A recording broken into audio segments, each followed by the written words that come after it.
മണിച്ചിത്രത്താഴും, ദേവാസുരവും, ആറാം തമ്പുരാനും, ദേവദൂതനുമെല്ലാം ഉൾപ്പെടെ 10ഓളം സിനിമകൾ പുതിയ കാലത്തിന്റെ മികവുകളോടെ തിയേറ്ററുകളിലേക്ക് എത്തുന്നു. SQ ഫിലിംസ് ആണ് മലയാള സിനിമയിലെ ഇതിഹാസമായ ഒരു വടക്കൻ വീരഗാഥ 35 വർഷത്തിനു ശേഷം വീണ്ടും പ്രേക്ഷകരിലേക്ക് എത്തിക്കുന്നത്. ഇതിനുള്ള പ്രാഥമിക ജോലികൾ പൂർത്തിയായി. പുറത്തിറങ്ങി 31 വർഷമായിട്ടും പുതുമ നഷ്ടപ്പെടാതെ മണിച്ചിത്രത്താഴ് പുതിയ സാങ്കേതിക വിദ്യകൾ ഉപയോഗിച്ചുള്ള റീമാസ്റ്ററിംഗ് ജോലികൾ പൂർത്തിയാക്കി ഫസ്റ്റ് കോപ്പി ആയിട്ടുണ്ട്. ജൂലൈ 12 ഓഗസ്റ്റ് 17 ചിത്രം റിലീസ് ചെയ്യും.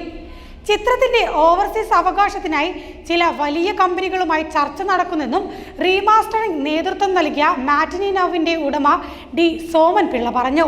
മാറ്റിനി നൗവും സംവിധായകൻ ഫാസിലും നിർമ്മാതാവ് സ്വർഗചിത്ര അപ്പച്ചനും ചേർന്നാണ് മണിച്ചിത്രത്താഴ് വീണ്ടും പുറത്തിറക്കുന്നത്.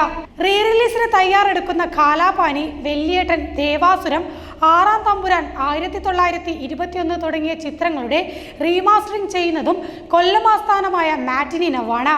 മോഹൻലാൽ നായകനായി 2000 പുറത്തിറങ്ങിയ ദേവദൂതൻ വീണ്ടും റിലീസ് ചെയ്യുന്നതിന് മുന്നോടിയായി 4K എഡിറ്റിംഗും DI ജോലികളും കഴിഞ്ഞു. ചിത്രം 2-3 മാസത്തിനുള്ളിൽ തിയേറ്ററുകളിലേക്ക് എത്തിക്കാൻ ഉദ്ദേശിക്കുന്നതെന്ന് നിർമ്മാതാവ് സിയാദ് കോക്കർ പറഞ്ഞു.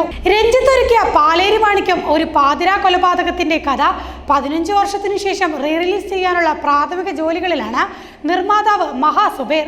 കിരീടം വീണ്ടും തിയേറ്ററുകളിലേക്ക് എത്തിക്കുന്നതിനുള്ള ആലോചനയുണ്ടെന്ന് നിർമ്മാതാവ് കിരീടം ഉണ്ണിയും പറയുന്നു.